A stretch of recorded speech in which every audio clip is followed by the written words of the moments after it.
زه نن د یو پښتون په حیث باندې د ټولو پښتنو نه یو پوښتنه لرم. په ځان باندې دغه پوښتنه یا دا سوال بد مه لګوئ، بلکې په ځان کې همت پیدا کړئ او ماته د دغه سوال جواب راکئ. زه هم یو پښتون یم، تاسو هم پښتانه یې، چې څوک مو دوکه کوي زه به یې لاره نیسم. نن په پښتونخوا کې د پی ټي آی د طرف نه یو جلسه شوې ده، چې په دغه جلسه کې خو یو پیله خبره ده چې ټول پکې سرکاري څیزونه استعمال شوي دي.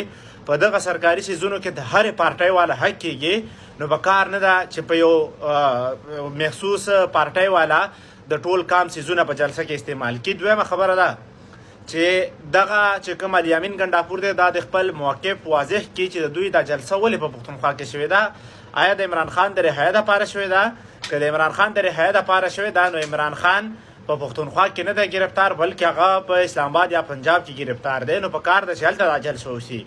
بل پی ټي آی والا خلکو ته وایم چې والله او بالله چې دا تاسو ته په سترګو کې خاورې اچول دي چې الیامین ګنډاپور راځي او په پښتونخوا کې جلسې کوي، دا صرف ستاسو یو قسم ته پام غلطی.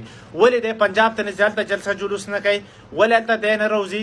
خو دلته چې تاسو بس صرف ځان سره انګیج کړي او دوی دا غواړي چې د پی ټي آی کوم ورکر دي هغوی دا ونه وایي چې دوی په ارام ناست دي، نو په پښتونخوا کې جلسه صرف او صرف ورکر ته دوکه ورکول دي.